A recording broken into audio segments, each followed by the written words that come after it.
আজকে আমার রেসিপি ডিম দিয়ে মোগলাই পরোটা। বাসায় যদি কোনো গেস্ট আসে বা বাচ্চারা বা ছোট ভাই বোন যদি আবদার করে বিকেলে কোনো নাস্তা খাবার জন্য, আপনাদের ঘরে যদি একটা ডিম থাকে আর যদি ময়দা থাকে তাহলে আপনি ঝটপট একটা ডিম দিয়ে এই দুইটা মোগলাই পরোটা বানাতে পারেন বাচ্চাদের দেওয়ার জন্য। আমি একটা ডিম দিয়ে দেখেন মোগলাই পরোটা বানাইছি, কি সুন্দর হয়েছে, কতটা সুন্দর এবং একদম দোকানের মতো পারফেক্ট হয়েছে। আপনারা যদি ঘরে ডিম থাকে ময়দা থাকে তাহলে দোকানে কেন কিনে খাবেন বা বাচ্চাদের কিনে খাওয়াবেন। আপনারা আপনারা এভাবে বানিয়ে দিতে পারেন। আমি কিভাবে মোগলাই পরোটা বানাচ্ছি সেটা আপনাদের দেখাবো। দেখেন, প্রথমে আমি কড়াইতে পানি দিয়ে দিছি। ফুটন্ত পানি হওয়ার পর আমি দিয়ে দিলাম লবণ, তারপর দিয়ে দিলাম 1 কাপের মতো ময়দা। ময়দাটা আমি ভালোভাবে সিদ্ধ করে নিব। আমি এবার ময়দাটা ভালোভাবে ছন্নি দিয়ে নিয়ে নিচ্ছি বা হাতনি দিয়ে। আমার সিদ্ধটা হয়ে গেছে। এবার আমার ময়দাটা সিদ্ধ হয়ে গেছে। ময়দাটা আমি ভালোভাবে একদম মধ্যে নিয়ে একদম খামির তৈরি করে নিচ্ছি। আর খামিরটা আমি 10 মিনিটের জন্য রেখে দেব ঢেকে। তারপরে যাব আমি যে ডিমটা আমি মিক্সার করব সেটা। আমি একটা মগে পেঁয়াজ কুচি নিয়েছি, তারপরে কাঁচামরিচ কুচি, এবার ধনিয়া কুচি, তারপর দিয়ে দিব একটা ডিম ভেঙে। আমি মগে নিচ্ছি কী জন্য, মগের থেকে আপনারা বলতে পারেন কেন বাটি না নিয়ে মগে নিচ্ছে, কারণ মগে নিচ্ছি এজন্য আমি যেন মোগলাই পরোটার মধ্যে ডিমটা ভালোভাবে মিক্সারটা ঢালতে পারি, সেজন্য বা সুবিধা হয়। তারপর দিয়ে দিলাম লবণ, দিয়ে আমি একসঙ্গে মিক্সার করে নিচ্ছি। আমার মিক্সারটা দেখেন হয়ে গেছে। আমি যে 10 মিনিটের জন্য রেখেছিলাম সেটা আমি এখন নিয়ে নিচ্ছি। সে ময়দাটা এখন আমি ময়দা খামিরটা আমি লম্বা করে নিচ্ছি, নিয়ে আমি ছুরি দিয়ে কেটে নিচ্ছি। আমার হাতের সামনে ছুরি ছিল তো আমি ছুরি দিয়ে কেটে নিচ্ছি, নিয়ে আমি গোল গোল বল করে নিব পরোটা বানানোর জন্য।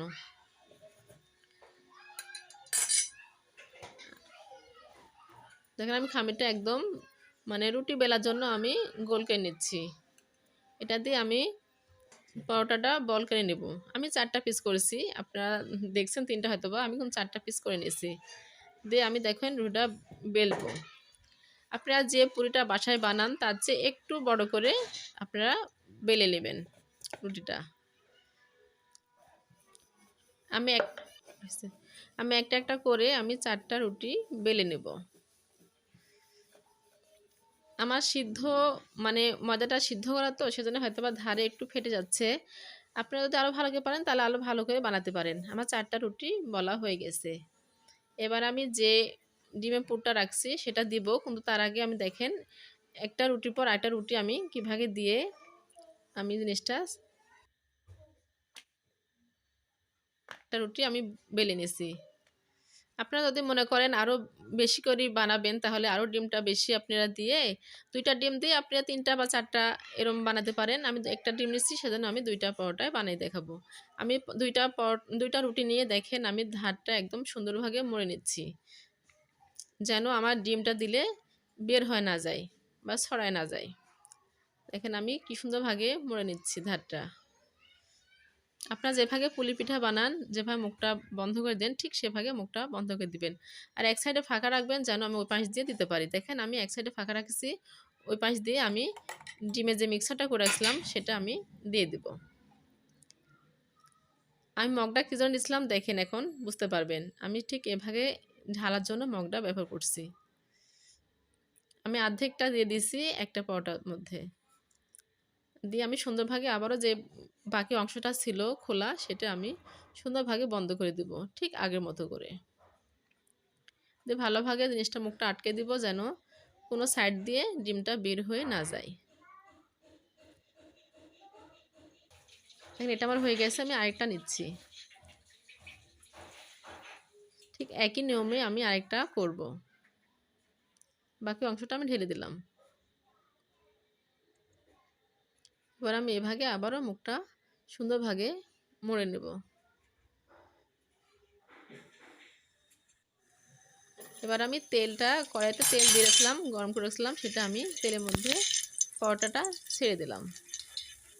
আপনারা জালটা আস্তে দিয়ে রাখবেন যেন পরোটাটা পুড়ে না যায়। আর ভিতরে ডিম দেওয়া আছে, ডিম, পেঁয়াজ, মরিচ বা ধনিয়া পাতা, সেটা যেন আস্তে আস্তে ভিতরটা সিদ্ধ হয়ে যায়, মানে আপনি চুলার জালটা একদম লো হিটে রাখবেন। আস্তে আস্তে জিনিসটা উল্টে দিবেন যেন সুন্দরভাবে ভাজা হয় এবং উপরে বা ভিতরে সুন্দর দুইটা একসঙ্গে হয়ে যায়।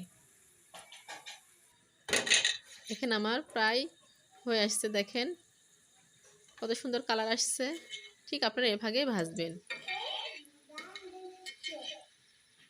আর এই পরোটা বানাতে বেশি তেল লাগে না, আপনারা অল্প তেলে বানাতে পারবেন।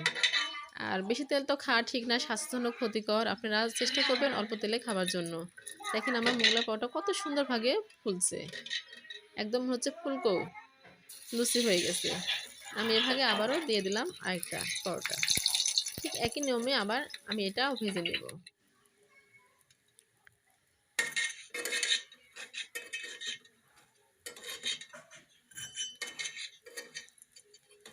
আপনারা যদি ইচ্ছা করেন তাহলে আপনারা আবারও বেশি করে তেল দিয়ে ভাজতে পারেন, কিন্তু কম তেলে ভাজাই আমার মনে হয় ভালো।